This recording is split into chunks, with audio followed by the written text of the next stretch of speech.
Tributes have been pouring in to Dame Vera Lynn, the wartime singer who's died at the age of 103. Known as the Forces' sweetheart, Dame Vera's music came to symbolise Britain's spirit during the Second World War, conveying hope during the bleakest days of the conflict. Songs including We'll Meet Again and The White Cliffs of Dover united soldiers with their families on the home front. The Prime Minister has said her voice lifted the country in its darkest hours and will live on for generations to come. Robert Hall looks back at her life.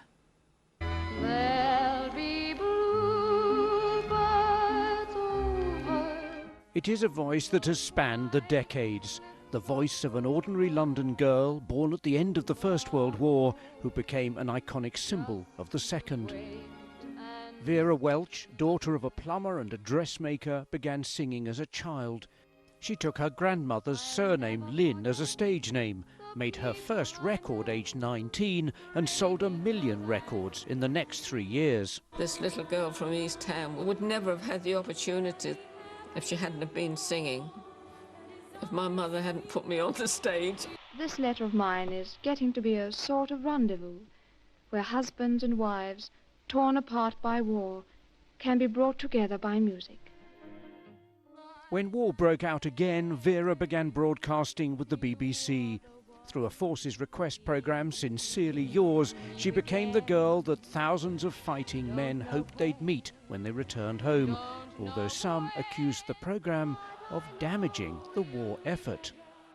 Too sentimental, making the boys homesick, and I said, that's rubbish, a lot of rubbish, I said, because the letters are so thankful for the programmes. Vera was a star, but her desire to do more took her to meet fans halfway around the world. So they said, well, where do you want to go? I said, well, if I'm going in, I know Europe are getting well supplied. I want to go somewhere where there isn't any entertainment. So they said, well, Burma's the only place, you know. She kept a record of her jungle adventures in a secret diary. I took my little diary, my little pencil, and just about see it, tiny little writing. Slept on stretcher, oh yes, balanced on 2 kitchen chairs. A rotten night, I should think so. It's not being awarded you earned it. You earned it more. It was another 40 years before Vera Lynn received her own Burma star. By then, she was Dame Vera Lynn and as busy as ever. Am I allowed to kiss you?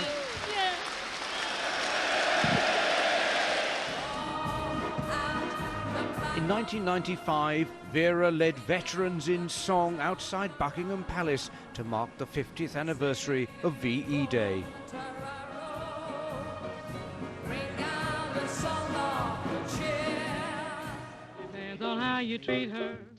And in 2010, aged 94, she topped the charts once again. It was a shock. I thought, oh, 70 years ago, the same song was #1. And little did I think that I would even still be around, let alone have a #1 hit. On Dame Vera's 100th birthday, she listened to the children of her old school and remembered the singing coach she ignored.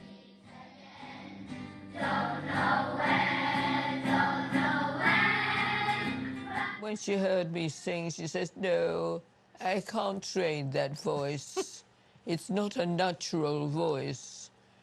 So I said, well, thank you very much, madam, and left. Keep smiling through, just like you always do, till the blue skies chase those dark clouds far away. But Vera Lynn's national presence was more than a voice. It was a spirit, carried forward across the decades and still resonating during the current pandemic. A spirit reflected by the Queen during her recent, very personal message. We should take comfort that while we may have more still to endure, better days will return. We will be with our friends again. We will be with our families again. We will meet again. We meet again Don't know where, don't know when.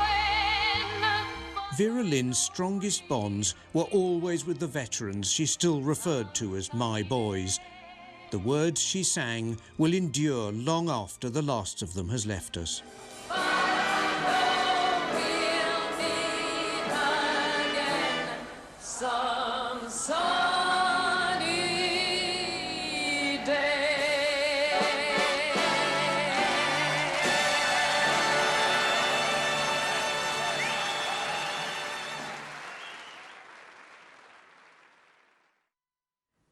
Dame Vera Lynn, who's died at the age of 103. People from across London and the South East have been joining the chorus of tributes being paid to Dame Vera Lynn, who's passed away at her home in East Sussex at the age of 103. Known, of course, as the Force's sweetheart, Dame Vera is best known for her morale-boosting songs and tours during World War II. The tenor, Alfie Boe, who sung with Dame Vera, has described her as a national treasure whose spirit touched the nation. Actress Miriam Margolyes says she was genuine, open and warm with the power to connect a nation. And lyricist Sir Tim Rice remembers her as one of the greatest ever British popular singers, with a voice that was sincere, instantly recognisable and musically flawless. She lived for many years in Ditchling and also set up the Dame Vera Lynn Children's Charity in Haywards Heath. Robin Gibson takes a look back at her life. There'll be bluebirds over the white cliffs of Dover. The songs may have been unashamedly sentimental, but they were sung by a girl next door who could make the white cliffs of Dover as poignant and patriotic as any national flag in World War II. An East Ender by birth, Dame Vera was in London as bombs fell during the Blitz. The local air raid warden would pop his head through the little coal hole where we used to empty the coals into the cellar, saying, "Are you all right down there?"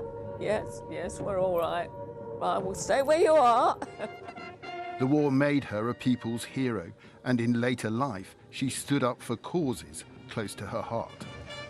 Resident in Sussex, here she is in Haywards Heath, fighting a hospital closure. This mustn't keep happening, this threat to this wonderful hospital. And she would always speak up for war veterans. They must remember these boys, and they must never be forgotten. And the voice of the White Cliffs joined campaigners who wanted to bring the port of Dover into public ownership. So many of our boys left from here to go to war, and it was those White Cliffs was a symbol for them to think about while they were away. A celebrity she never forgot what her audience might be thinking. Here's her response to being given an honorary Burma Star. What I want to know, boys, is did you get that treatment when you got yours? She was simply the voice of the Second World War, who brought hope to her own generation and carried their spirit to those that followed. Robin Gibson, BBC South East Today.